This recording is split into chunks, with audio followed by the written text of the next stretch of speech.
All right, folks, it is the Caching in the Northwest podcast. It is 9 p.m. on May the 12th, 2022. If you're listening to this after the fact, now you know what point in the time-space continuum we are at. All right, if you're watching live, you may notice a few things are a little bit different tonight, and that's because both Chris of the Northwest and Wits End are on assignment tonight. So as I always suggest, please, if you're missing them tonight, if you're wondering, oh my goodness, this podcast has gone completely off the rails, can you please bring those two guys back? Make sure you tweet at them, let them know you miss them. It's Chris at Caching NW for Chris, and that's right, at Wits End for Jim. Thanks very much, Cash Shadow. Appreciate that very much. All right, folks, it is Caching in the Northwest, the official podcast of GeoWoodstock 18 in the great Pacific Northwest. It's Thursday at 9 p.m. Pacific. I'm not Chris of the Northwest. I am the Land Monkey. We are going to talk about geocaches and geocachers from here and all around the globe. So while you're teaching a reviewer how to answer questions politely, we'll be caching in the Northwest. That's right. Tonight, we have a panel of esteemed and illustrious reviewers who are joining us to answer my questions and your questions.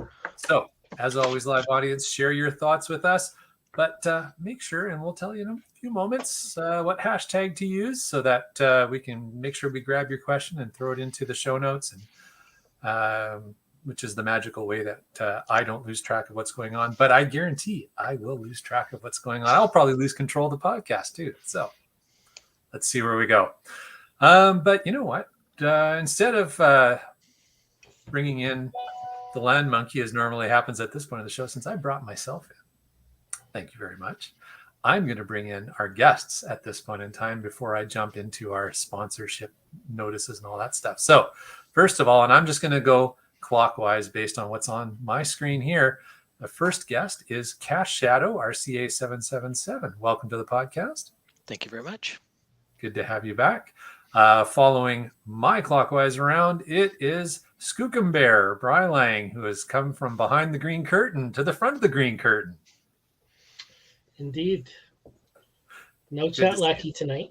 No chat lackey tonight. Yeah, this is gonna be fun. All right. And last but not least, the Blue Quasar, Cash Drone, also joining us from Ontario. Welcome back to the podcast. Uh-oh, you're muted. Oh, you're muted. Perfect. Don't tell him. I can hear you. No, you said not last but not least. I am definitely least. These two gentlemen are fantastic. The humility. I love it. Excellent. All right. Well, good stuff. We are delighted to be able to go through a whole bunch of questions here and enjoy this. We see we've already got a super active chat tonight, which is awesome. I have no idea how we're going to keep up with it, but we'll do our best. All right. But before we get into any and all of that, I want to throw out a quick reminder that we appreciate the support of our patrons who help to keep this podcast coming each and every week. A thanks to Land Sharks, one of our corporate Denali level sponsors. And while we'll encourage you to check everything out online at landsharkswithaz.ca and make your purchases there, we also want to thank Land Sharks for their support of the GeoWoodstock event, and primarily a reminder that registration, if you want a registration package, that's t-shirts, coins, lunch, all the other goodies, well, that closes on May 31st. So if you haven't gotten your registration yet, May 31st is the deadline. We got to make sure that we get those orders in from overseas. So you know how it is. It takes a long time to get cars, fridges, and t-shirts, apparently. All right. So we also want to thank our other corporate Denali sponsor, also a proud sponsor of GeoWoodstock 18, and that is Gold Country Geotourism. Remember to visit exploregoldcountry.com to learn more about the Geo Tour and the beautiful, wonderful region of Gold Country to go and explore and geocache and just have a wonderful time. So those are the folks who support this show, and we really appreciate their support. And hey, if you would like to support the show, well, there's a way that everybody can. That is the Patreon link on the cachingnw.com, a website. All right. Well, folks, if you want to contribute, if you got some questions for these fine folks here, use hashtag review in the chat, and we will be able to pick your comment out and ask it of the reviewers. Now, we are going to use a little bit of discretion. So if we see a comment and we're like, oh, maybe not that one, we may not use it. So you can ask anything. We just may not answer everything. There you go. Just being frank and transparent with everybody here. All right. Also, of course, if you want to contribute to, now that probably messed a few people up on the audio. We didn't hear it. We did not hear it. You couldn't hear that? No. Oh, well, that was the echoey Wits End voicing the after show. Anyways, if you want to contribute to the after show, use hashtag FTAS, hashtag FTAS, to throw out any random comments and topics that you want to discuss. And we'll get to that after we get through the main topic. And last but not least, we want to know what you're cooking. So use hashtag podcast baking and tell us what you're cooking tonight. It's a thing, folks. All right. We're going to skip through news because I would rather talk to our guests than talk about any news tonight. So let's, boy, I'm getting tired of my own voice at this point in time. All right, let's welcome our guests. We've already done the round table, which is great. But, for each of you, if you wouldn't mind, I'd love you to introduce you all. I'd love you. I love all of you. But I would love it if you would introduce yourselves and share how long you have been a geocacher and how long you've been a reviewer.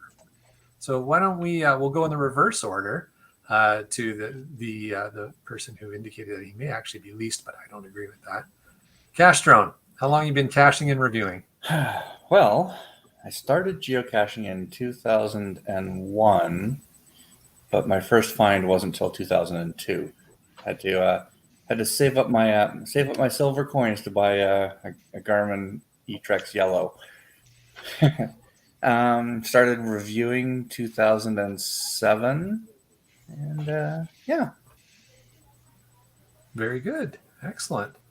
Moving on next to Skookumbear. How about you? Well, I started geocaching in 2012.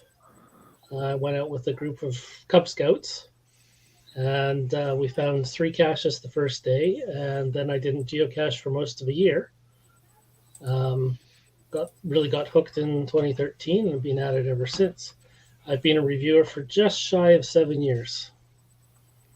Wow, excellent. And I don't know, do I say last but not least? You know what? I'm just going to say Cache Shadow. That works for me. Thank you, Frank, for being frank. So 2007, I think, was my first find. And that was thanks to my brother and sister-in-law.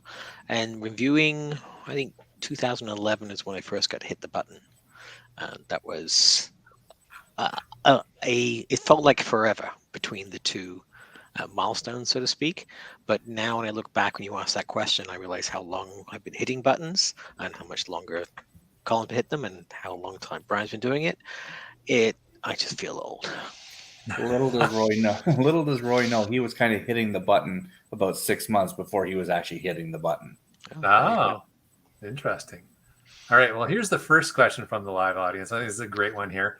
Which is your reviewer name and which is your caching name? Because there are 2 names up for each of you. So we'll reverse through that order. Roy, why don't you go first? Sure. So RC777, so player name first, and Cache Shadow is the reviewer name. In Ontario, we seem to have a theme where folks have chosen the word cache in front of their names, and you can typically work out an Ontario reviewer by the cache prefix. Handy little tip to know. Excellent. It's actually more than just an Ontario thing. It's pretty much a Canadian thing, except for out here on the West Coast. Because just got to be different in BC. Yep. So Brylang is my player name, and Skookumbear is my reviewer name. Excellent. All right. And I guess that makes obvious that my player name is the Blue Quasar, and Castron is my name. And actually, BC, I believe, did have a cache starting name reviewer at one time. because I believe Cache Advance was out there. Okay, I'm used to Cache Advance being a commercial entity, so I didn't realize that was the name of a reviewer at one point. I believe that was the second reviewer in Canada after Cache. Wow, very cool. Good to know. All right, look at all this interesting stuff we're learning tonight. Excellent. Okay, folks. Thank you very much for each of you going through that. So I have, and we've got a ton of questions coming in. This is great. So I'm really looking forward to moderating through these. But first of all, since I have the privilege of hosting this podcast, I have the privilege of asking my own questions.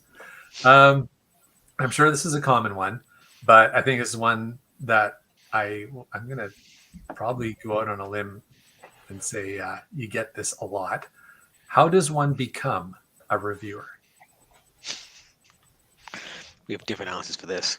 So I will do it in portions. Maybe we'll do a piece each. The first thing is somebody somewhere thinks you have way too much time on your hands and you need to just write off a portion of your life and dedicate it to other people. So let somebody else carry on from there. You pretty much have to be asked to do that, to write off a portion of your life. You guys aren't really selling this. I'm just going to say at this point. I guess I will give the real answer. Thank you, Colin. The real answer is if you are a dedicated geocacher who is positive and helpful, especially in the forums, if people still use the actual Canada forums, but also on different social media groups, if they are frequently putting out events and really seem to have a good grasp of the guidelines. Really, it comes down to being friendly and helpful, and the other reviewers will take notice. And when time comes for another reviewer to pop out, we collectively vet them.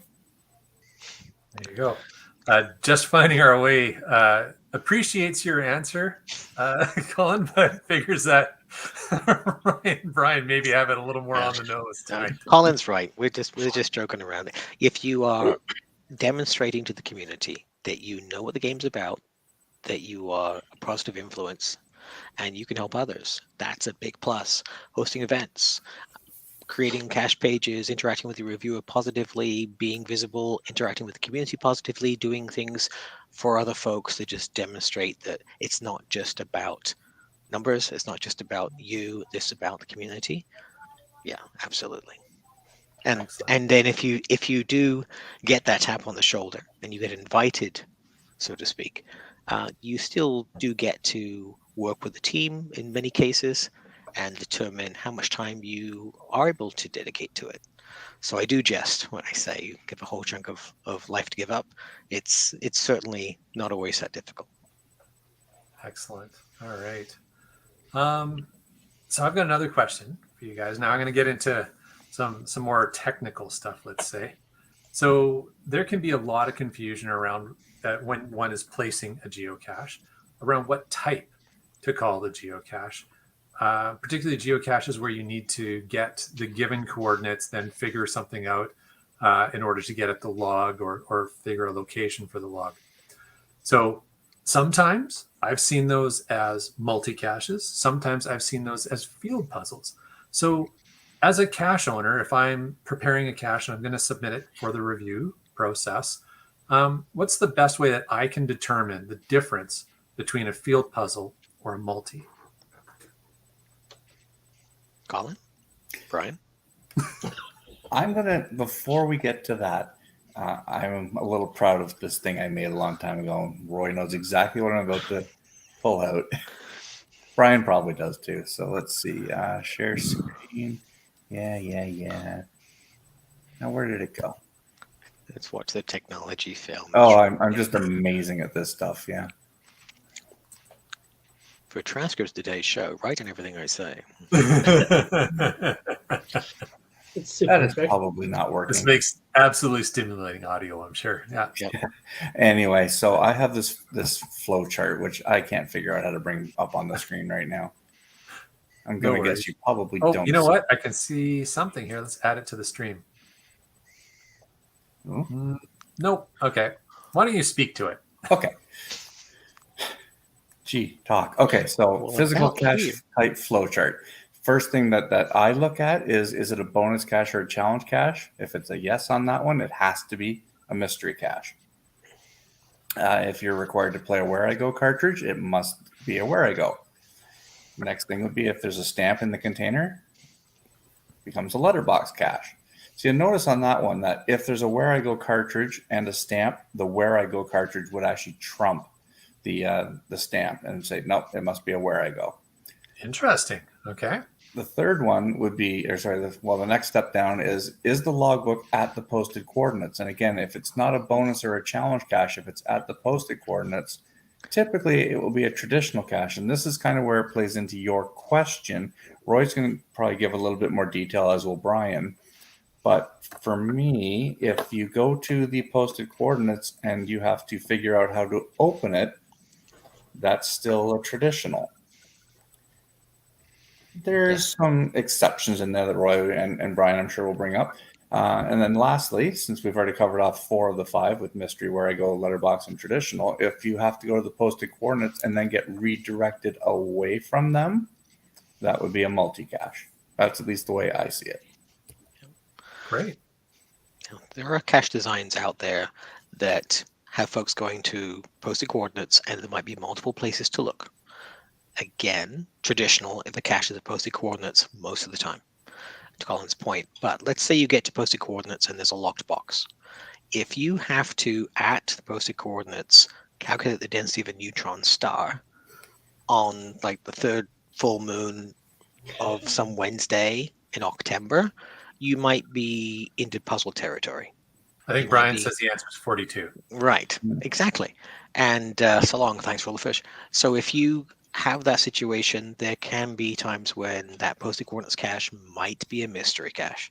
But the premise being is if you can arrive, think of the old days when you had a paper copy at posted coordinates, get there, find the cache without going elsewhere, stepping off of your mark, that's when you might be into other cache types. So think about what you're doing when you get the coordinates on the cache page, and that helps you determine if you are getting information at the posted information, it could be a multi. If you're getting the cache at posted, most likely a traditional. If the coordinates are fake, it's most likely a mystery cache, unless again it's a bonus cache or a challenge cache or a Where I Go or a letterbox. All right. And GSM times 2 sounds like he's pretty much agreeing with you. He's got a little bit of a nuance there. If you don't have to go to the posted coordinates, it is a puzzle cache, ? And I think that's what you were getting at, Roy. And I'd say typically, Essentially, yes, yeah. there's exceptions to every rule because some folks come up with some things that don't fit in all the categories. But if you I've seen some designs of caches where you don't have to go to the posted coordinates, but it's not a multi-cache. Like it's a mystery that you have to solve, but you might have to. Again, this is a different design. It's a mystery that you have to solve, but you have to solve it at the posted coordinates. Maybe it only takes you a few steps away, so that there's no point in adding an extra set of coordinates. So there's some fuzzy areas in there. Yeah, absolutely. Sounds like Definitely some fuzzy areas. I think we would all agree that if you have to use any connection to the internet, that instantly makes it a puzzle cache. Yeah. And a great example would be a QR code. Like, you scan the QR code. Well, yeah. Okay. Very cool. All right. Next question I have, and this is coming off of Castro, one of the things that you were saying. So you had like this instant rule, as long as there's no Where I Go cartridge being played, if there's a stamp in it, it's a letterbox. And originally, in my experience, when I first started playing the game, letterboxes, you would actually get written directions to get you to ground zero. And that was kind of the point of it being a letterbox. But nowadays, it seems any cache that has a stamp in it is de facto a letterbox. So what's the ruling? What do you need to have? How do you classify a cache as a letterbox? Well, before we classify, let's confirm it's a letterbox hybrid. Okay. That's the actual cache type. So that's why it's not purely based on hints. So a lot of folks, before we get to the stamp issue, is they'll say, hey, I want to arrive here, walk 15 paces that way, walk over the bridge until you find a blue stick and wait for the crow to tweet.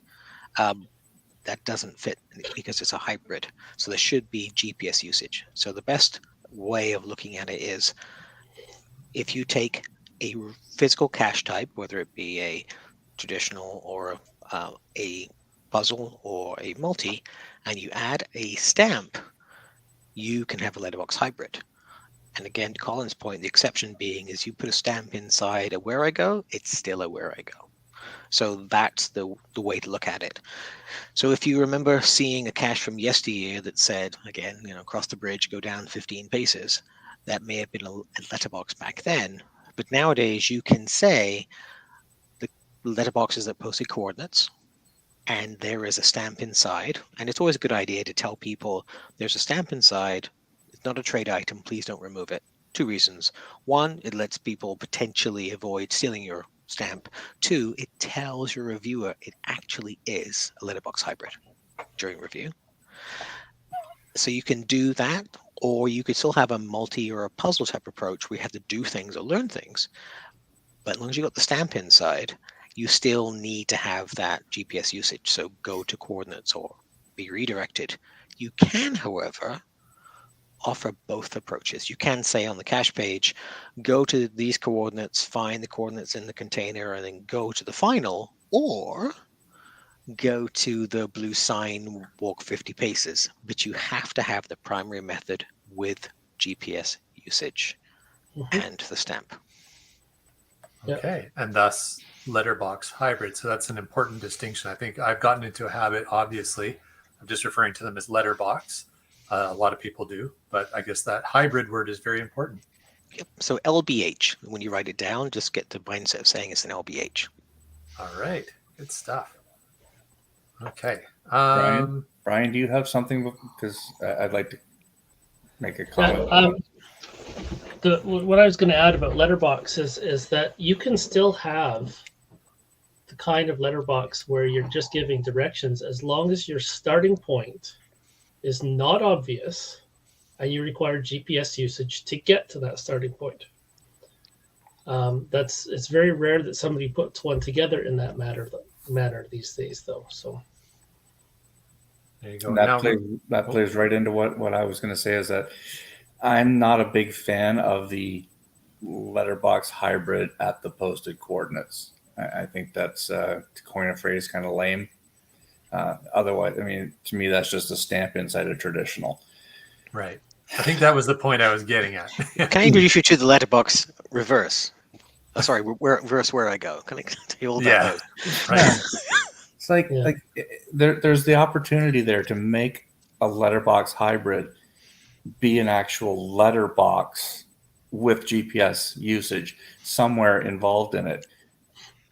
To me, the aspect of letterbox is vastly diluted when it just ends up being at the posted coordinates, and it's like it's very thin down. I don't care for that. I'd rather have the unique experience of following clues and still using my GPS somewhere along the way. So Colin, on that note, GSM times 2 has a related comment or question here. And he's asking, why doesn't posted coordinate count as GPS usage and then just give directions? Oh, but it can count as GPS usage, but it needs to be like significant. There's a word I'm looking for. Adequate. It needs to resolve to a certain spot. It can't just be, well, these coordinates are in the middle of the parking lot, and then go from there. It's like, no, because you can stand the trailhead sign or the door to the library and turn around and walk the other way. Yeah. And that's the best example, actually, the library. If you have a quote-unquote library cache saying go to the library, look at the hint and get the Dewey Decimal number, not going to fly because you can find it using maps online. Premise for geocaching is you had to be there. You had to use a GPS-enabled device to get there. If you just have posted coordinates and then you're going to do your other, mystery magic, you could have used online maps to get you to that spot and then worked it out without a GPS. And that's why GPS usage sometimes is saying, nope, sorry, your posted is not enough to play that game. You can have a distance and a bearing for projection, so you can go to said spot and go this away and that away, certain distance, a certain angle. That helps because you've got to calculate it. Right. But the premise being is that you should be using a GPS device. And that's actually the same thing we would use for fire tags. We like to say, at least here in Ontario, the posted coordinate should be for the first fire tag. People should not be able to find that fire tag just by walking into anywhere in the field, shining a flashlight around and go, oh, there's one. Okay. And those would generally be a multi then, unless there is a stamp in the box at the end. Now you're getting it. All right. I'm a little slow, but I eventually catch on. And bearing in mind, if you do hide a letterbox hybrid cache and the stamp goes missing, in theory, as cache owner, you should be disabling the cache until you can replace the stamp. If you do not replace the stamp, it doesn't become a traditional. That's when you archive it and relist it traditional. So a cache that was listed as a letterbox hybrid that no longer has a stamp is not guidelines compliant. Okay, good stuff. Now I'm switching to some of the questions from our live listeners. We've got tons of great questions in here. I'm going to start almost kind of in the middle here, but there's a great one that I think kind of tags on to what we're talking about here from Carlos. And he's asking, let me bring this up on the screen. He's asking how best to set up an Adventure Lab bonus cache. Do you publish the AL first and then the bonus, or vice versa? Does it matter? What are your thoughts? I'll take this one. Yay.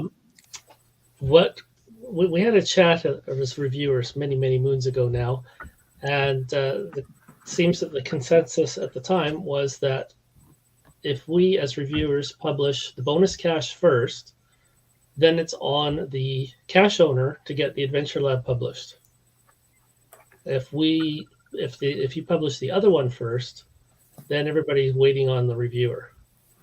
And since we're volunteers, you're waiting till we have time to sit down at the computer and publish a cache. So it's best to have your bonus cache published first and then get the AL to go, the Adventure Lab to go live afterwards.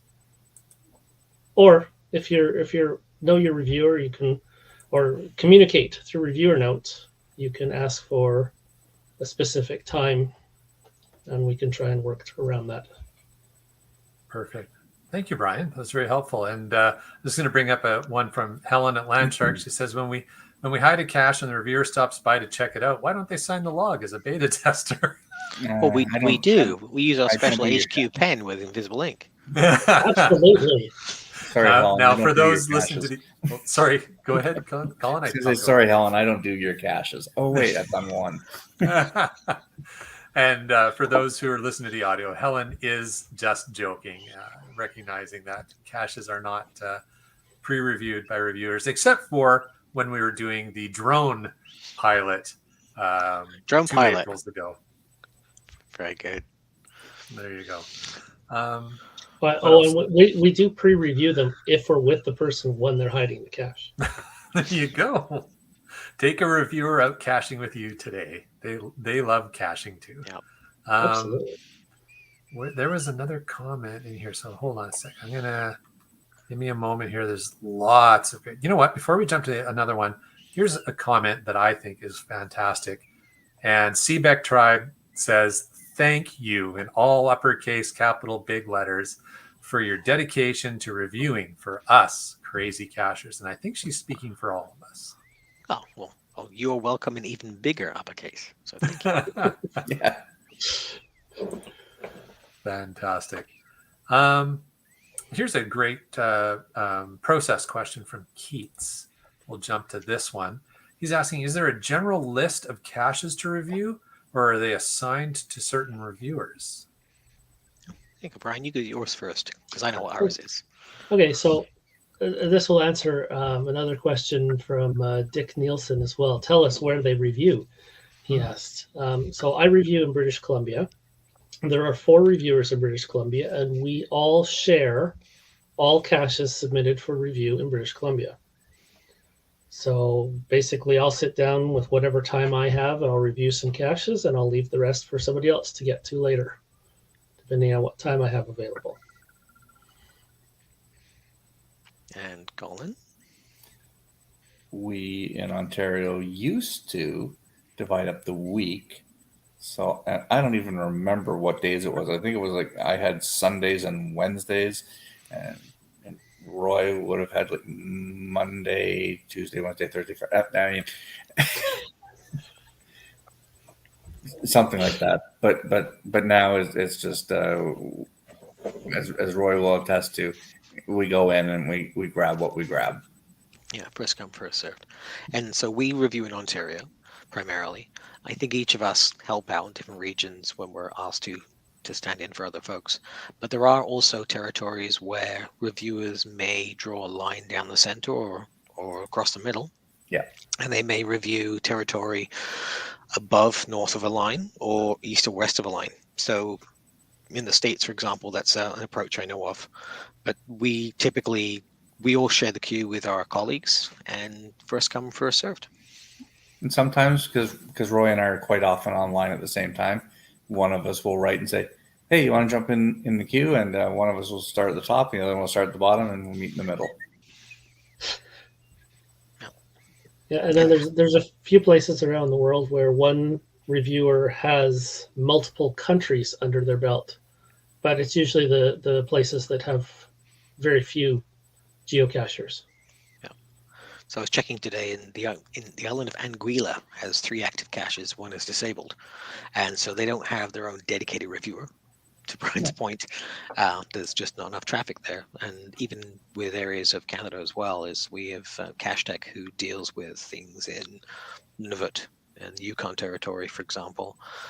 The volume just isn't there, so they have a larger queue that they just work with. Excellent. I guess that makes sense. Yeah. I got another question from Komakino, and he asks, what's the global count of reviewers? So how many reviewers are there out there? Do you guys know? Let me see what the other folks say.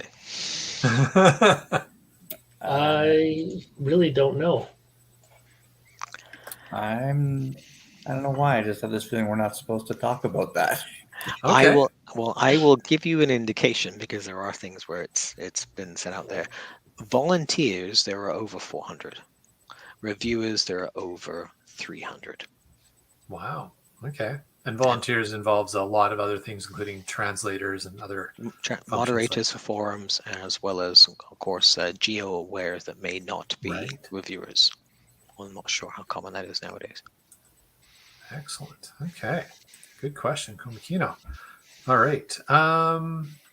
There's a comment from CRS98 that I think goes along with the previous thank you to reviewers. He's noting there's lots of Canadian reviewers tonight, and that is a fact. Maybe Roy can speak to that in a moment. But CRS98 says Washington State reviewer Barking Frogs is a regular listener of the live podcast. Absolutely. We appreciate that. But CRS says, but I understand he has some actual real life work to do tonight. So I reach out actually, and I had a couple of other reviewer colleagues who were busy, disposed this evening. So I was hoping to have even more faces on the screen. But I'm glad we have, actually, let's face it, we just got Canada taking over the podcast this evening. Yeah, like it needs to happen every once in a while, just to keep some absolutely. balance to the universe. Well, it's a GeoWoodstock year for Canada. Why wouldn't it be appropriate? There you go. Perfect. There's a question from Genies here that I want to bring up. And that is a gadget cache a mystery or a traditional? I think this is a great question. How do you guys land on this? Where is it? Is it at the posted coordinates? Then there's a filled puzzle attribute that will take care of the gadgetiness in 9 times out of 10. If you get, again, to posted coordinates, so back to the question from earlier, and you have to work out the density of a neutron star or the number of atoms inside a feather of a duck, then it might be in mystery territory. But typically, gadgetness doesn't typically mean mystery. That's why there's the field puzzle attribute. Okay. So So maybe to continue off what Genius is getting at, from my own perspective. So if there is some sort of puzzle you need to solve to open the gadget to get at the log, does that de facto make it a mystery? Are you using your phone, the internet access to get the solution, or are you sitting there going, okay, I've got to play Baa Baa Black Sheep on this xylophone to get this thing to open at posted Let's coordinates? say it's the latter. Then it's traditional with a field puzzle attribute. Because you got there, you didn't need anything else to go anywhere else. You didn't need to use your interwebs. You solved it with what you had at ground zero. Interesting. Okay. I would have thought that would be a mystery type, but that's a traditional with a field puzzle attribute. Okay, good to know. Yeah, and to bring it back to the northwest here, there's a series of geocaches up the road east of Merritt. We've featured some of them on this podcast previously. GC8N13W, for example. Guess who? That whole series up that road, they're all traditional caches with the field puzzle attribute. None of them are mysteries. I've always wanted to. I own a small piece of land down in Florida, so I always wanted to talk to one of the Florida reviewers to see if they would take care of a geocache if I placed it down there. And I was going to put a container together using Robertson screws. Oh, that's just cruel. I love it. So Palmetto, if you're listening, can you please volunteer to hide a cache for Colin? Oh, that is too funny. All right, great questions that we're getting. I'm going to scroll back up through here. This one might take a little bit of time to answer. I'm not sure, but Carlos asks, what's the best way to set up a power trail? So from a reviewer's perspective, if somebody's submitting a power trail, what would you want them to do? Well, here's the easiest answer. Don't. No, wait. I was considering saying that. Buy us beer. No. Now I just want that meme of Kermit sipping his tea while you say that. Yes, All right. yes. Yeah, I think that the first thing to do is communicate with your reviewer before you dump them all in the queue. Please. Like, don't let us open the queue one day and find 100 caches waiting to be reviewed along one road. Yeah.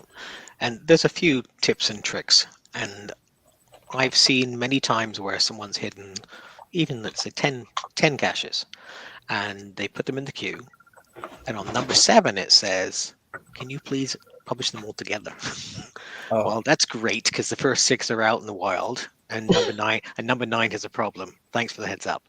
So you review a note on each of your caches in your series after you've potentially let your reviewer know that they're coming, to say this is one of a series of however many.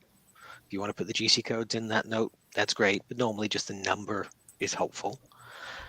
And say, give the reviewer plenty of time, so it's not a case of, I'd like these to go out on Monday, on Sunday morning, and there's 110 of these things. That's unlikely to yes, it's unlikely to be helpful.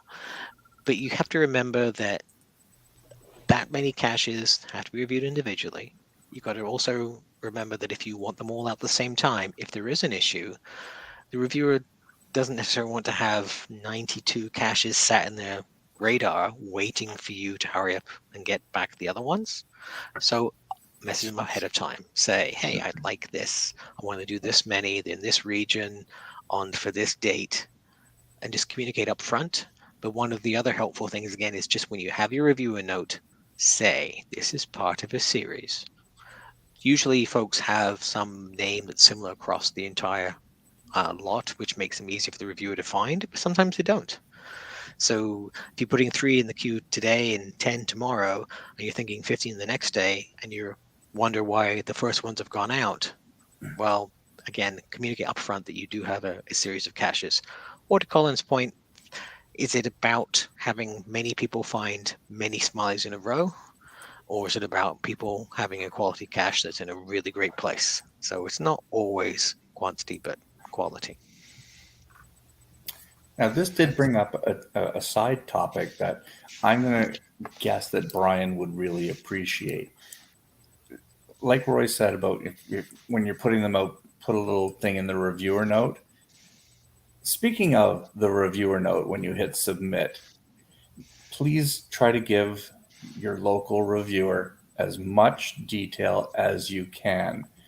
Explain what is the container, where is it placed, what's the area around it. If there's something that the reviewer might question, answer it before they have to ask. Because if we have to send it back and say, I noticed there's a set of train tracks nearby, and then you write back and say, oh yeah, well there's a fence there. It's like, well, if you would have said that, we would have just gone right ahead and published it. We're not, unless of course they put it on the track side of the fence. right. But Details. We're very forgiving, apparently. if you, Well, I'm all it just- apparently is. Ooh. funny, I just published one right beside train tracks. They say there's a fence there. I'm like, okay. But anyway, no, because I'm sure that Brian sits there and he's like, he can't channel the Right. cache owner's thoughts. As much as we have great tools available to us, you still have to sometimes send it back and say, I need you to explain something to me. So Cache Drone, what I'm hearing is when one submits the reviewer note, so when you're submitting the cache and you get the opportunity, it pops up and says reviewer note, don't just put publish it tomorrow. Actually put a little bit of detail. This is the type of container. This is the way it is hidden. Yeah. What else am I missing here, guys? Where is it hidden? Okay. Yeah. Like, so is it hanging in the top of the tree? Is it at the bottom of the tree? It's at a tree, obviously. Yeah. And Yeah, if 'cause there's any confusion, any doubt that you think the reviewer might have, take a photo and add it to your reviewer note. And that's another point as well. When you do add an image to your reviewer note, a lot of folks put a note saying, can you please delete this before you publish? It'll be a spoiler. If you've added it to your reviewer note, it will disappear when it's published. So add the pictures. It helps. The only person who'll see it is you and the reviewer. Mm-hmm. Perfect. And the other little axe I'm going to grind that I'm sure Roy has heard about, he's never mentioned it to me, but I'm sure he's heard about it. If you're going to have some really high rating for like difficulty or terrain, let us know why. And just like to Brian's point, when it's up the tree, then we can go, oh, okay, it makes sense that it's a terrain 4. But if it's like, it's a terrain 4 and it's in the parking lot, okay, wait a minute, why? What have Because you it's up done? the lamppost. Yeah. And we go back to the time when difficulty in terrain was a thing that helped you actually locate the cache and knew what you were in for versus just meet a challenge, right? Right. So Agreed. that's where that information comes from. No, that's good stuff. A couple other things. So first of all, Keats adds something else that people should add to their reviewer notes, and it's a thank you to the reviewer in the reviewer notes. So I'm sure that's appreciated, but I think equally or perhaps even more appreciated are the details that you gentlemen have been asking for. And to be fair, there are times when you get a cache page where there is no text whatsoever in the description, nothing in the hint. The coordinates are in the middle of the ocean, but it does say, thank you. Is it the thought that counts? You're welcome. Disable. Delete. It happens. People, oops. So there's another comment here that I'm going to share. This is maybe somebody familiar. Joey says, Oh, miss my Ontario reviewers. Yeah. You guys were the bestest. Well, were? hey, he's got a sweet spot for Roy. We know that much. She's my buddy. Miss you too, Joe. Awesome. Related to a comment that I think it was Colin was making earlier about you guys covering each other at times. Wet Coaster is curious, since you do help each other out, for maybe each of you can take a turn at answering this. How many different provinces or countries have you reviewed caches in? A lot. A lot. And because now and again because our community of so many hundred of viewers, we may say, hey, do you want to publish this? I'll publish one for you. That's happened. And we've had different times where we've covered for different people. And sometimes you could be in a conversation with another reviewer somewhere else. And even for like a trackball exchange, I've sent reviewers in Australia something and they sent me something, and you message backwards and forwards, and it's a community. And so you may say, hey, you know what, if you've got any puzzles, I'd love to publish them for you. So even for in Ontario, we used to run a few mega events, and we'd always try and get different reviewers or lackeys from around different places to publish our events so they'll be more noticeable, because people chat when they see something that's out of the ordinary. So you get invited to do things in other places. So I'm not sure what the number is, but I think we've all hit the button in various places, but with permission. With permission. Because reviewers typically will review in their region and then say, it's good to go. Would you like to hit the button? Oh, neat. Yeah. Okay. Yeah. Now, I haven't taken part in any of that kind of exchange myself, but I have filled in for Alberta, Saskatchewan, and Manitoba when their reviewers, when at the time they didn't have as many as they do now. They went on vacation and I filled in. Archive. No, publish in excluded provincial park. Whoops. Details. Yeah. We're all human. And Colin, yourself? I've done it a handful of times. I'm not a big fan of doing that, because as some people like some players will see it as fun and oh, who's that, and other ones will be not as receptive. That's just if they see your name on it. So I'm trying to be good, Roy. Kind of related to that, there's another question from GSM times 2, so we'll keep on this similar theme here. And he's wondering how many geocachers reviewers publish. I would imagine hundreds to thousands. But is there any kind of recognition or special reward for publishing high numbers of caches? there's no trophy.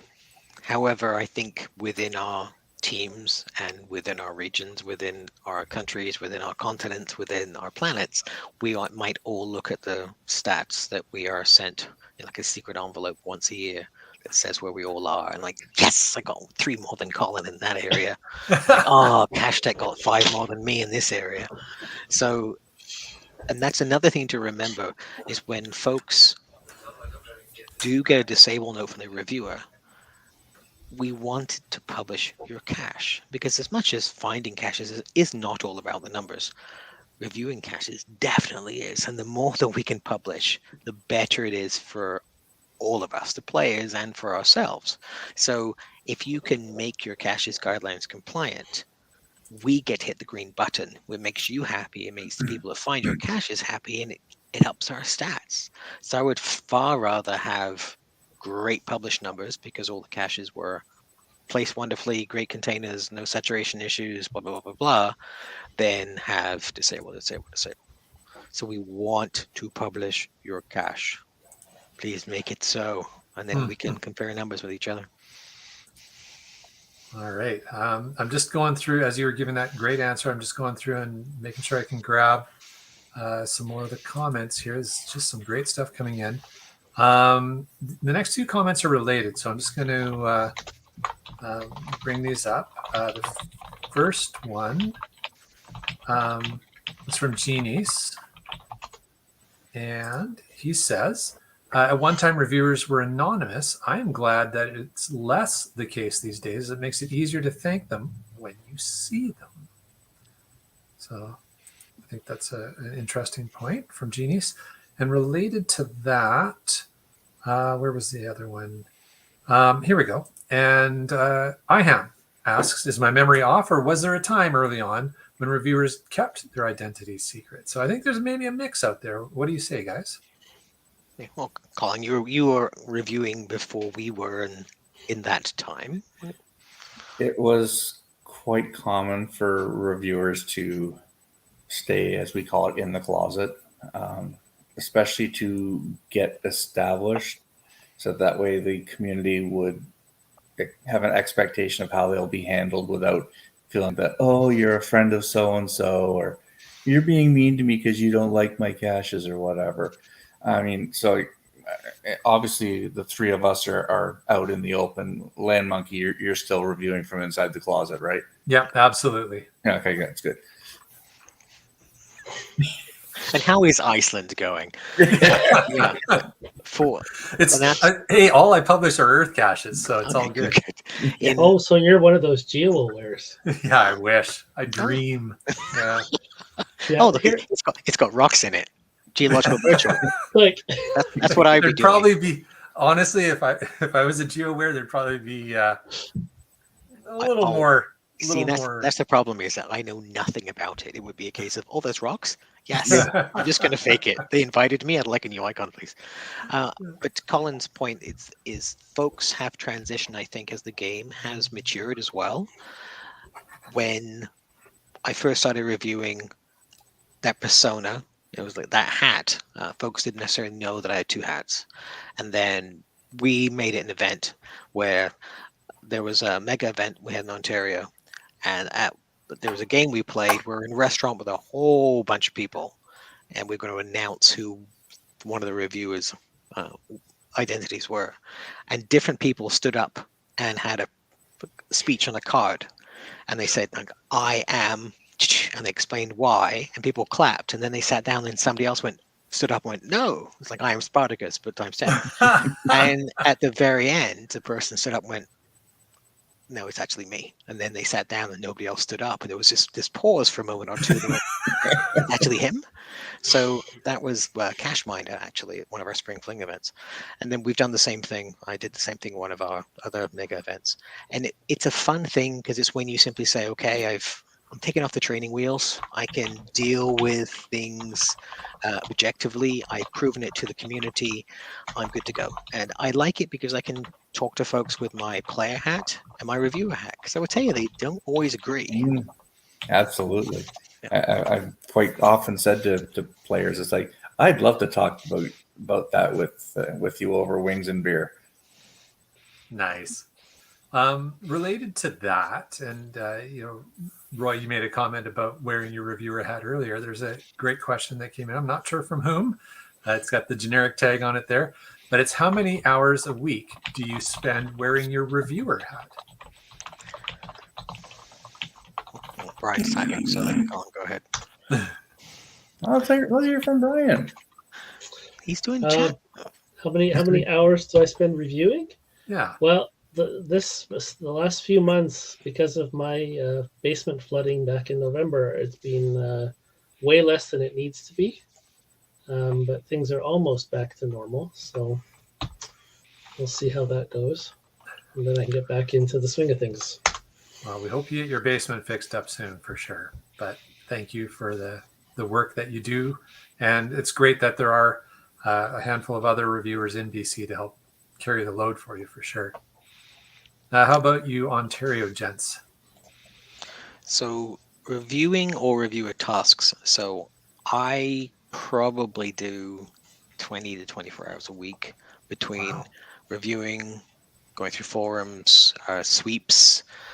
Also, I do with our social media group for Ontario, and I do an awful lot of proactive research, shall we say. I'd like to keep Ontario clean. So we have approaching 60,000 caches in Ontario that are active, and we have less than 600 disabled caches.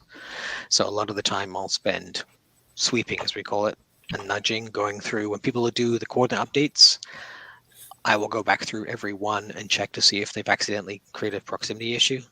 And that's typically a daily occurrence. Wow. About 5 hours. I spend a lot of time in this chair. Yeah, clearly. Feels like there's a little imbalance there. I don't know. Roy's either doing too much. See, I'm lucky because my work is here, right? So it's on the same desk. And even for a couple of years, we used to look at if we had a pie graph of who published how much. Roy would take up about 50% of the pie, and then Tony. So like, 3 of the 6 sections, and then Tony would take up 2 of the 6 sections, and I'd take up about 1 of the 6. Right, but it sounds like it's a teamwork thing, and it's all about everybody being able to find kind of, let's call it, a work-life balance. And it's great Absolutely. because we're with each other in our regional teams, and we're able to balance off with the rest of our colleagues. So with Ontario, we have 3 reviewers, and I know that if I need to hop on a floaty boat, and sail a sea for a week and a bit, that things are going to be taken care of. I just let everybody else know. At the same time, I know that if there's an entire series and I want to say, okay, I've done 15 of this series, a power trail, for example, I'll let the other 2 folks know, because we communicate. Your reviewers talk to each other. So it's one of those, Dad said no, let's go ask Mom. Well, Mom and Dad talk to each other, people. So we actually do communicate what's going on a lot. Save your time. So we work well as individuals and as members of a team. Like, as I say before, we're like fingers on a hand. Individually, we are strong and powerful, but as a fist, we are forced to be reckoned with. Oh, all right. There you go. I From love what it. we call the clan of the hand. There is also sometimes you don't have not necessarily a negative, you just don't have a strong connection with another player. You don't really understand where they're coming from, and you've tried to help them, and and eventually you get to a point where it's like, I don't know what else to try, so you pass it off to someone else. Roy and I are doing that right now. I've gone through 5 times with 5 different caches from one player, nothing getting published. And I'm like, I feel like I'm giving all the information I can, and now Roy said, I'll take a shot at it. Which is also why I think I handled most of Joey's caches when she was in Ontario. Yeah, I get to review her caches now. There you I go. hope the cheat sheet helped. You guys. And how is the therapy going? Love you, Joe. Oh man. I can feel the love. It's palpable. All right. Okay. Hey, there's so many questions. I just want to let everybody know we're not going to get to all of them, just because I don't want to run the show terribly long. We usually try and keep it to about an hour, but I'm going to try and get a couple more questions in here. After show. And we'll definitely pick a few more in the after show for sure. But there's a couple interesting ones that I wanted to try and get here. This one's hopefully a quick one from Wet Coaster. He wants to know, just checking, can you review and publish your own cache? We technologically could, but we don't. So, We used to. I will tell you one thing. You are more likely to screw something up when you think you know it. So there are times when I think all of us have put a cache page in, click something, put it in the queue, and one of our colleagues went, are you sure about that? Like, oh my gosh. Yeah, I did that last year during the COVID. I went out and hit a cache and submitted it to the queue, and one of my colleagues said, "Hey, that's a restricted area. You can't have a cache there." Oh yeah, okay. Yeah, So, things like it happens. proximity. It happens. I mean, when you're out hiding a cache, you don't remember where all the restricted areas are, especially in a huge province. Yeah. So I recently created a puzzle, and I put it into the reviewer community and said, I'm pretty known for messing up my puzzles somewhere along the way. So, and people double checked it and it's like, yep, and they pointed out something, like they said, oh, here's what the solution was. I went, yeah, but they didn't get the right number. So I looked and said, oh yeah, I'd made a mistake in the calculation part. So the puzzle worked. I didn't. It's a good puzzle, by the way. Thank you. Excellent. I got to get that out. It's all hockey based because I love hockey ball. It's such a great sport. Ah, there you go. Nice Canadian reference there. For folks who are curious about what to submit into the queue, I think we've already discussed power trails, but if we think about just the primary types of caches that exist, the traditional letterbox, hybrid, mystery, etc., Keats is wondering, of all the cache types, which is the hardest to review? Challenges. It's not a cache type. I'm going to tell you, challenges. So mystery caches, which are challenges, is the hardest one. Yes. They're the most Yeah. subjective. They're the most complicated. They are the most time consuming. And if you follow the guidelines from a review perspective, you have to check for an awful lot of things. And from the player perspective, they've got to come up with a challenge, confirm it's valid, make sure they get a project GC checker, blah, blah, blah, blah, blah, blah, blah. So, yeah. I'll just say mystery caches in general, because you see a puzzle and you just sort of sit there staring at it going, Yeah, and a lot of geocachers miss the requirement to submit a note with the solution to the puzzle in it. It used to be in the guidelines, but it got moved to the help center when the guidelines were rewritten a couple years ago. But that's definitely helpful when you submit a puzzle. Because there are many times where folks will put that answer, as Brian's saying, and we're like, okay, that's step 3, 4, and 5, but 1 and 2, how do people make that leap? Because they're so excited about their puzzle that to them it's crystal clear, and they've forgotten that step. Or they'll provide something. For an example, they'll say, you use this app. Well, that app's only available for Android. You can't do that. You need to have puzzles that are generally available. They can't be exclusive. They can't just be an app on a phone, or an app on a phone that's just available on one platform. So having information, again, as we said before, speeds up the review, because otherwise you're just going to get a disable and can you please provide more information about the puzzle solution? Right. Yeah. Your reviewers don't have the time, nor the money for fuel, nor the drones to go out and find all these caches, and we're not going to be FTFing them anyway. So we're not asking for the solutions to make our life easier as players. We're trying to make sure that we know it's not like a guess what I'm thinking puzzle, and to try and help you out in case you've made an error in logic and your excitement. I have picked up on that term in the past, and I use it now when I'm describing certain puzzles. Is a guess what I'm thinking puzzle. I'll look at some of them are like, okay, I'm going to have to learn something new here, and some of them are just a guess what I was thinking today. Yeah.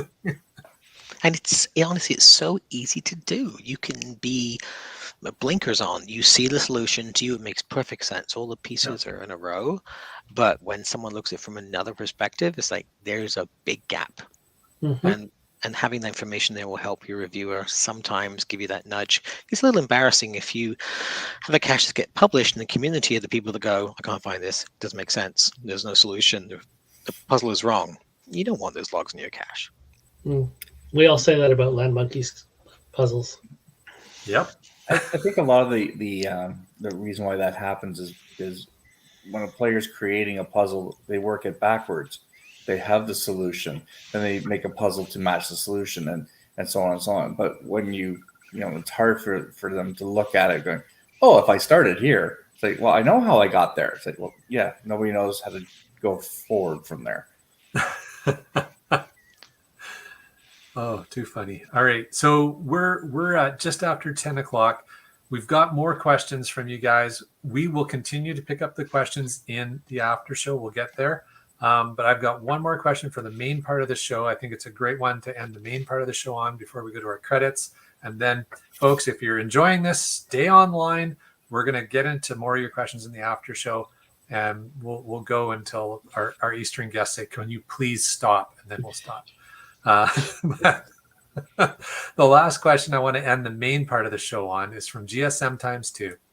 And he's asking if you can each share, or whoever feels like it, a funny story about reviewing a geocache.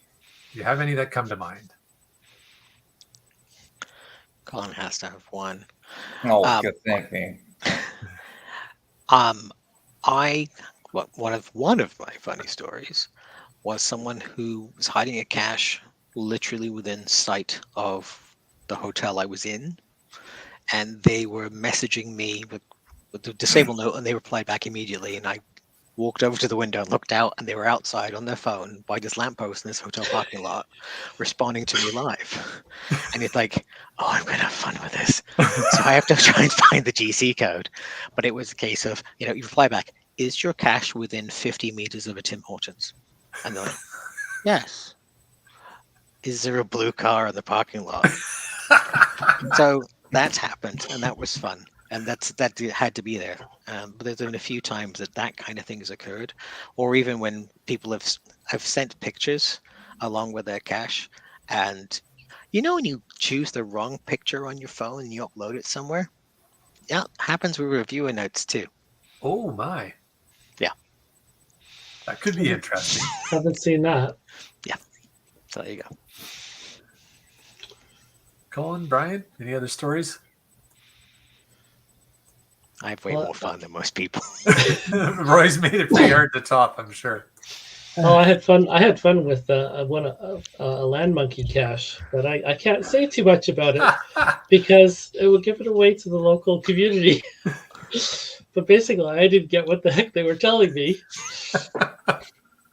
Oh, until Mrs. Land Monkey basically spelled it out to me. I was like, "Oh," and then it all clicked. yeah, that was fun. She had so much fun creating that puzzle. It's a tribute puzzle, and everybody overthinks it, and that's the beauty of it. And even when she was explaining it to the reviewer through the reviewer process, because we did put the solution in the reviewer notes, but because it's so simple, elegantly simple as it's been explained, Mrs. Monkey's puzzle, that Brian just assumed, okay, you've missed something here. So, messaged us and said, hey, I need to understand how to solve this.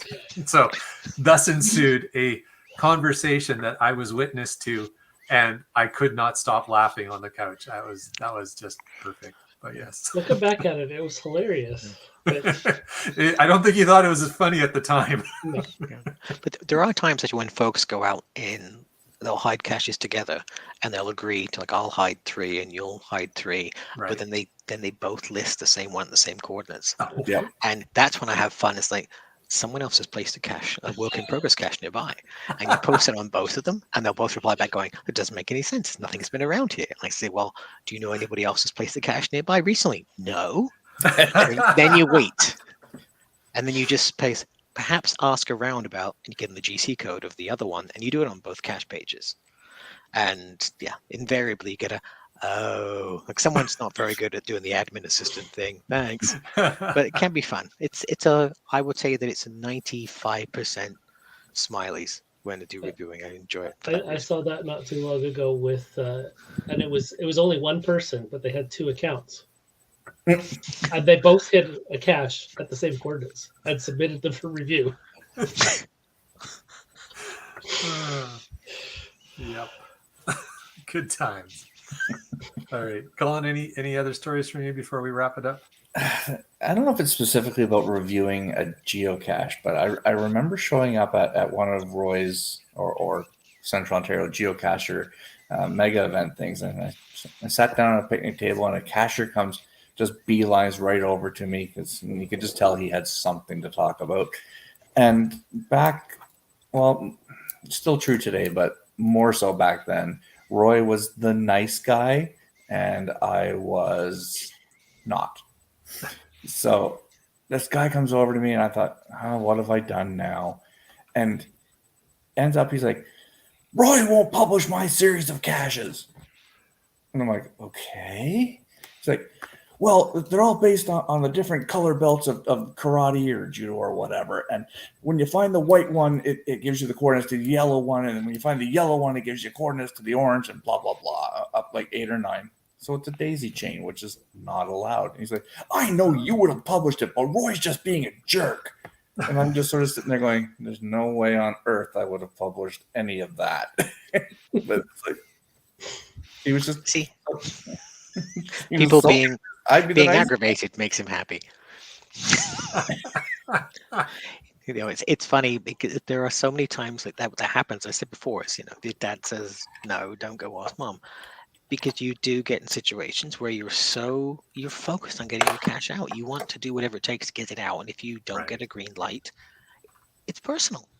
Yeah. And if you just take that deep breath, take that step back. But there are times, and similar things is where someone has said, oh, I know Castron won't do this. And I said, well, yeah, he's not supposed to. Really? Yeah. Oh. I guess I should apologize.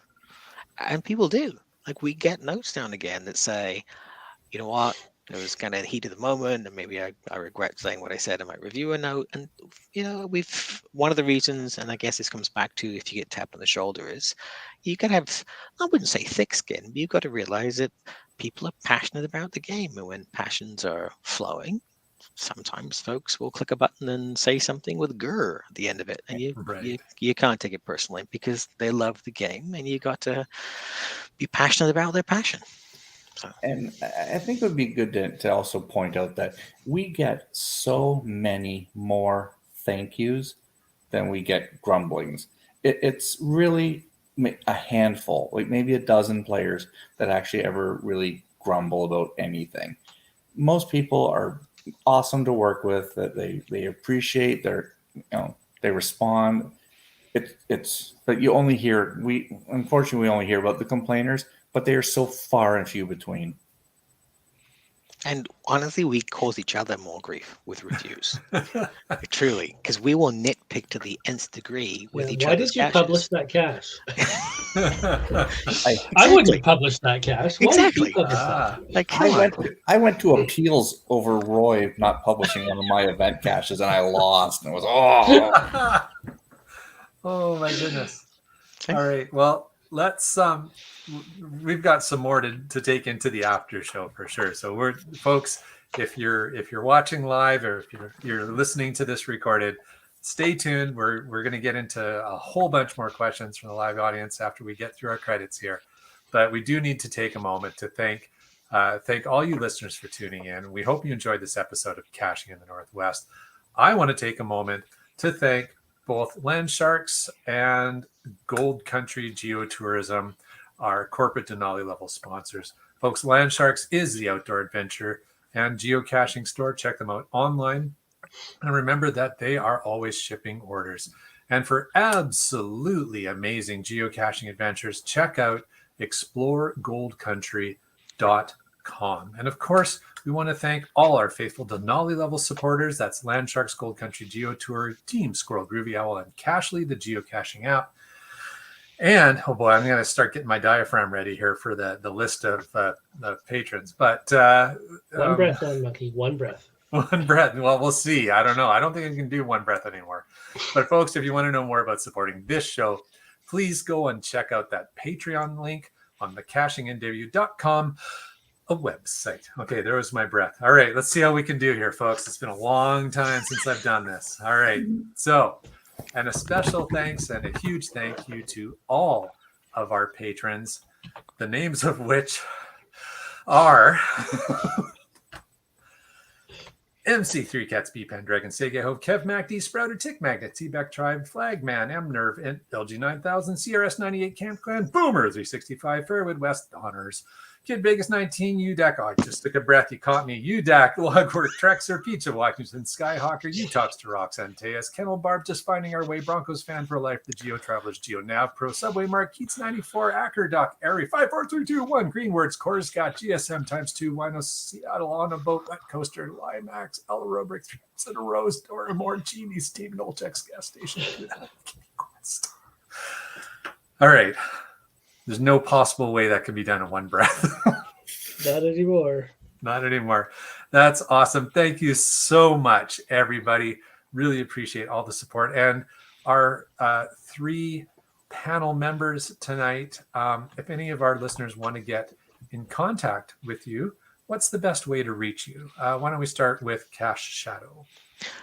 Cache Shadow profile page. So go to Cache Shadow profile page, click send email. That's probably the quickest and best way to do it. Message center, there will not be a link on that page. It is evil. Okay. Cache Drone? I love the message center. I think it's fantastic. I wish everyone would use it all the time. And you can message me through the message center anytime you like, because it's better than email. Dear Cache Drone, I've got this rash. All right. And Skookum Bear. Again, my profile page has a link to email me. And Perfect. I will also accept messages via the message center. All right. Like good reviewers do. Oh, wow. Perfect. All right. Well, with that note, Folks, we want to thank you for taking the time to listen to this episode of Caching in the Northwest. Remember that your support helps to keep quality shows coming. If you like this show, please click the Patreon link on the cachingandw.com website. If you didn't like the show, what's wrong with you? And let us know.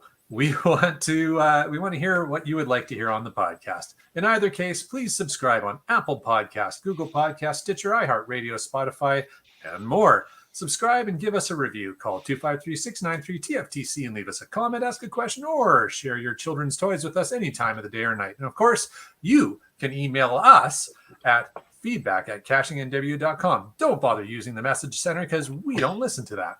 Join us live every Thursday at 9 p.m. Pacific for a live show and an even livelier chat. This show is produced by Chris Umfenauer, Jim Paulwitz, and Jay Kennedy, but really tonight, just Jay Kennedy.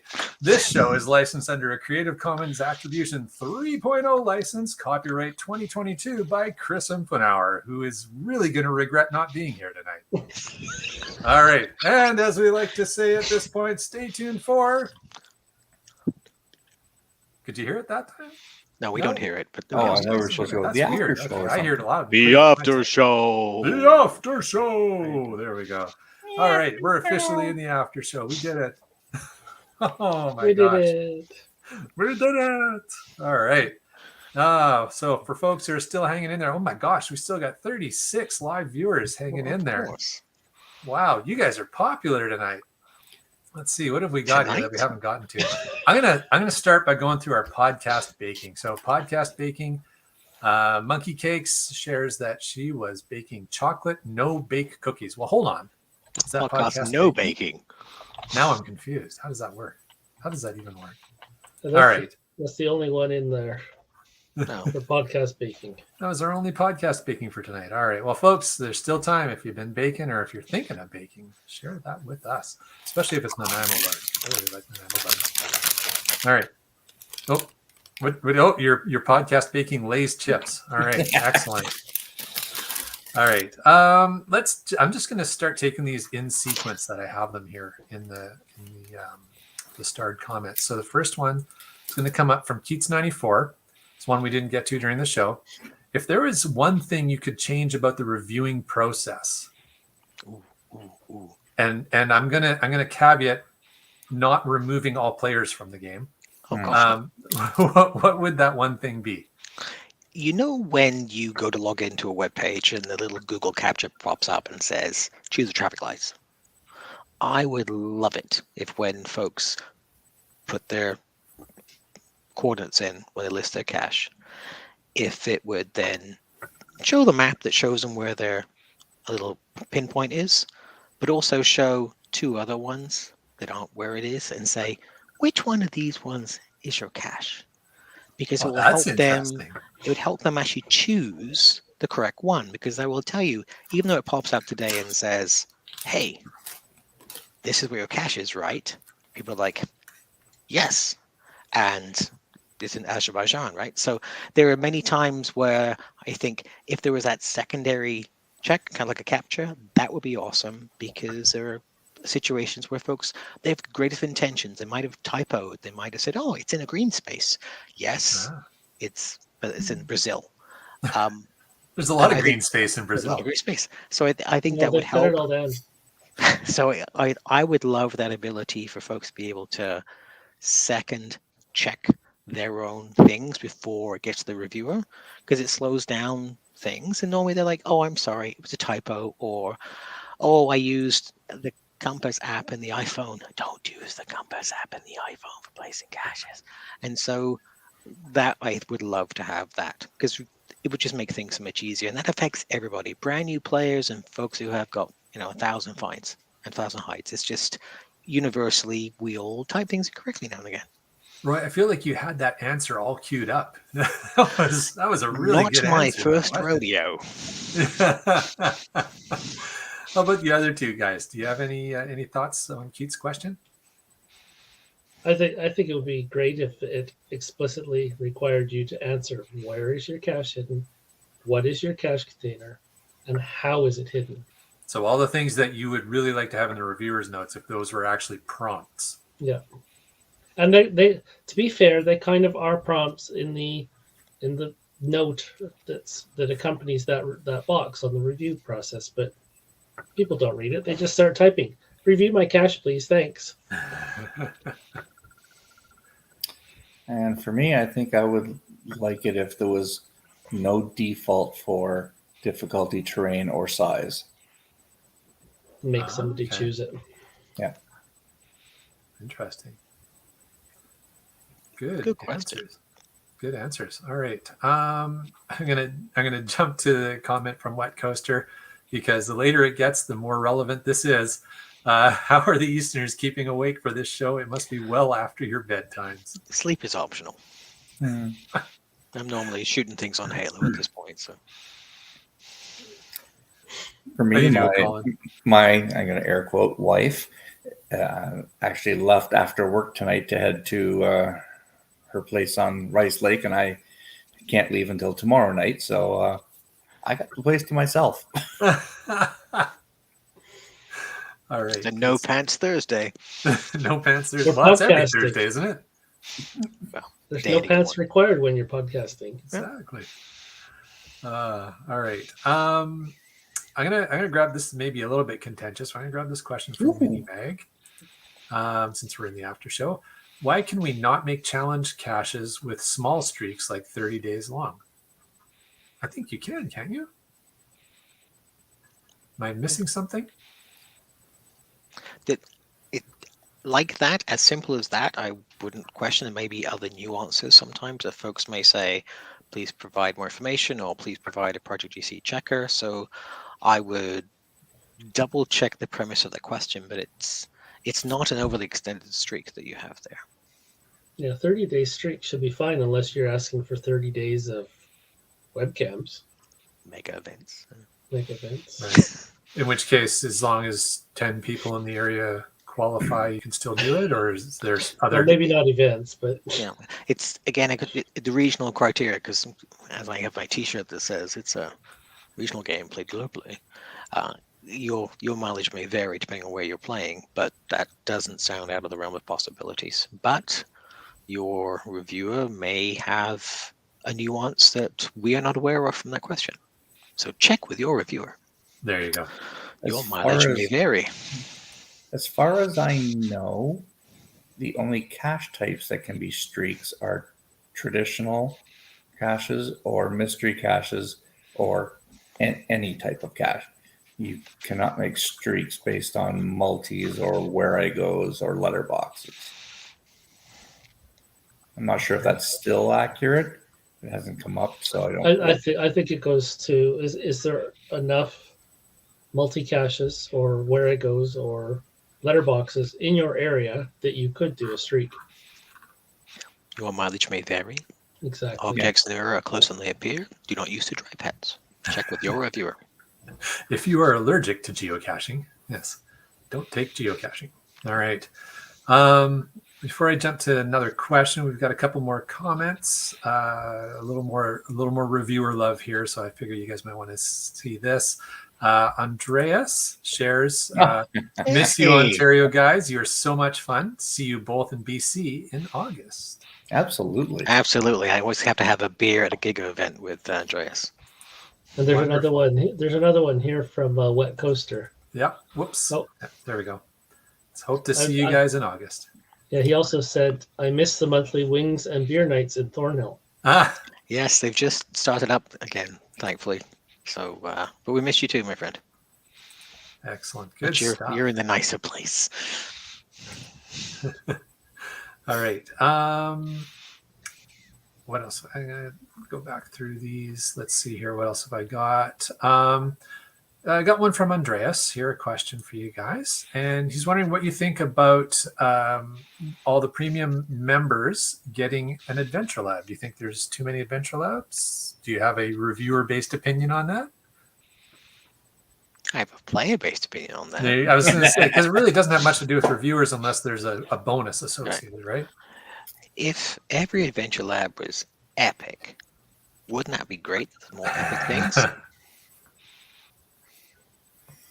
I like it. I like the adventures. They take me to places that maybe you can't have a cache. I like adventures because there should be something for everybody in the game, and as much as an avid hiker deserves a good hide, so does the single mom pushing a stroller who that's all she can get out to do. Okay. I think if there was one thing that I would suggest when it comes to Adventure Labs, it's the when the waypoints overlap. Is I think the only thing that kind of annoys me when you get a density of them, or two people or more than two people using the same spot and the same question in multiple Adventure Labs. Mm-hmm. Like, come on. It's a really good sign. It's a nice statue. Clearly. It's so nice. Enjoy this sign. Yes. No, I want the third word on the plaque. You want the Right. first word. Yes, it's different from his. Yeah. Good stuff. All right. Question that came in here earlier. I'm not sure who from, but does being a reviewer change the way that you play the game? Does it change the way that you actually go out and geocache? It does to some extent. We don't generally chase an FTF anymore.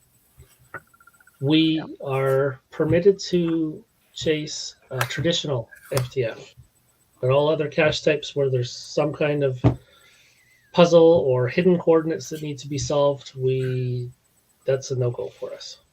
Yeah. Now, is that sort of a personal ethical policy, or is that actually a policy from HQ? That's a policy from HQ. Okay. I think it's if 7 days goes by, 7 days, yeah. then we can go. It's fair game. Red tread, yeah. But that being said, I think in the past 10 years, I've accidentally had one FTF because I was at an event and there was a cache nearby and people were logging this cache and I was there too. And then someone put my name down in their log as FTF and like, oh, I FTF something. That's the first time in how long? But I think the last one I actually truly FTF'd was 2011. And prior to that, I 100 or so FTFs. And that's the one thing that has changed for me is that I log less if I log. I'll find things, but I'm less worried about the number side of things. I get the joy of reading the cache pages, seeing people's notes. A lot of people are very descriptive and they'll say not just where the cache is, how it's hidden, but why they hid it there and the kind of day they were having. And maybe they're having a bad day and they say hiding this cache when we feel better. And I like that side of it. And that's sometimes more fun for me than me getting a smiley from logging it. I will go through streaks of logging everything I find. I'll go through streaks of, I'll log that later, and then I'll come back to the same cache and go, oh, that's my name in the logbook. I should probably log that. So that's changed.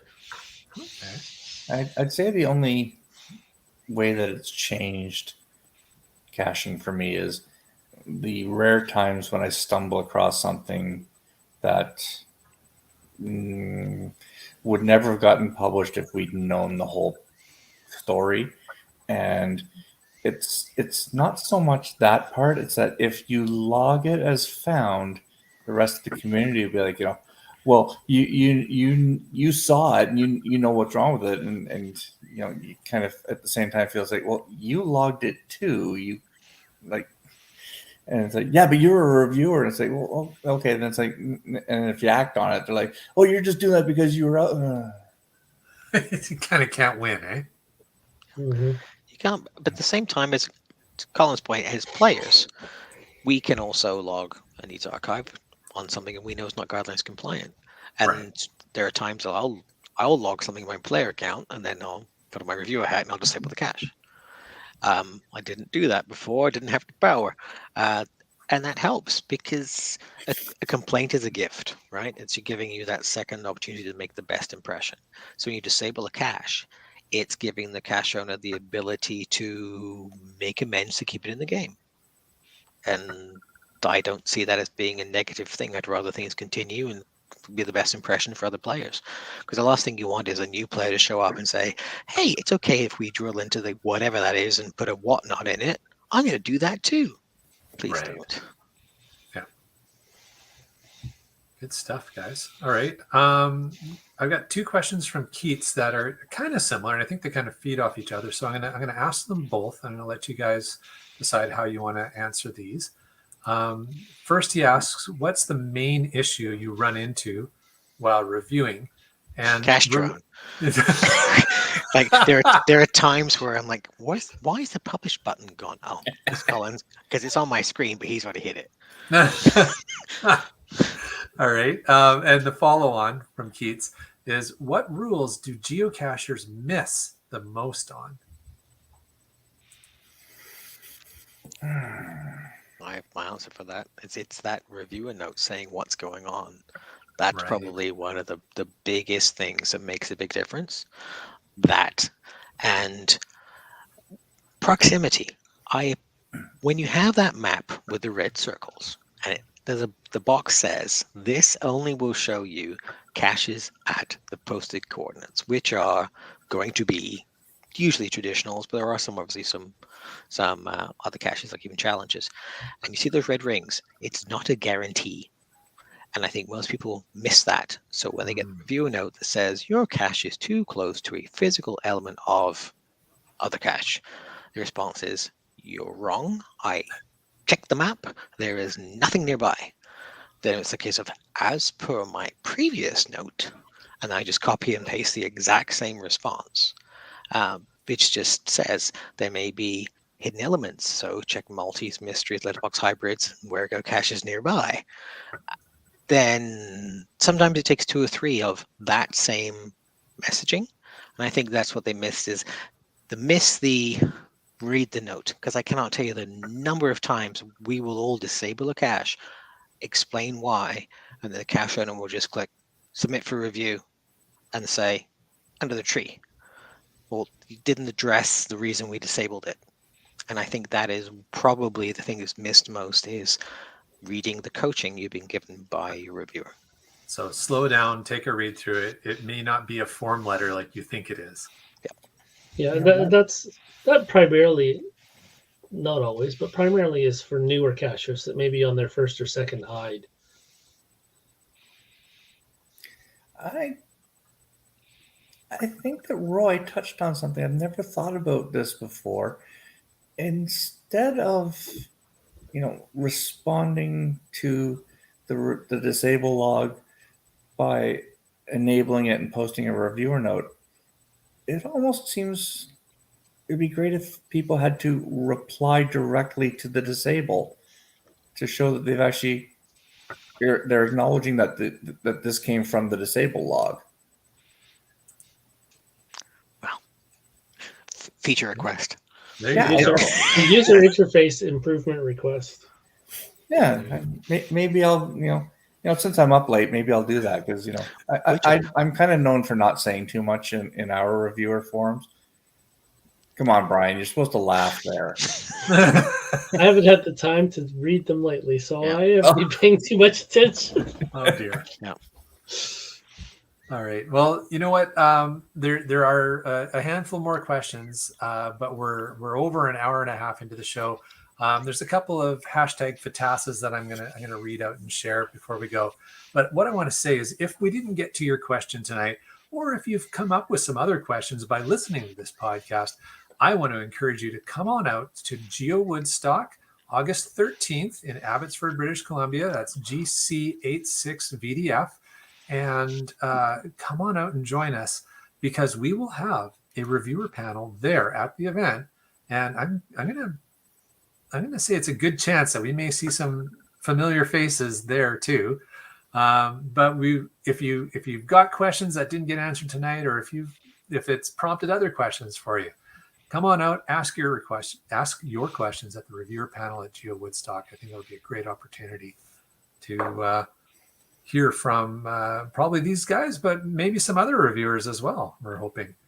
Now, before we wrap up, I did have a couple of FATASs I want to share. So one from Heather, who says, "Funny, I'm actually catching you live for the first time." So thank you, Heather. We're delighted you're able to join us. "I'm currently visiting Jerusalem and it's Friday morning here. When I'm home in Beaverton, the live time is usually not convenient for our evening schedule. Well, that's amazing. Thank you, Heather, and I hope you have a wonderful trip. All right. What else have I got? CRS98 has a hashtag Fantasias. My community celebration event is coming up on May 21st, celebrating 1,000 DNFs, and I hope to see you there. That is awesome. What a great thing to celebrate. DNF pride. You right. could celebrate 1001 by not showing up to your event. Oh, maybe. But then it would not be guidelines compliant. So nobody's going to think about that. Then we'd have to archive it. That's right. Oh dear. Funny. Good stuff. Well, I hope you have a great event, Cliff. All right. What else do we have here? Got some Well, there's a question there about reviewers get notified about when people update coordinates. We know what goes on in the universe. It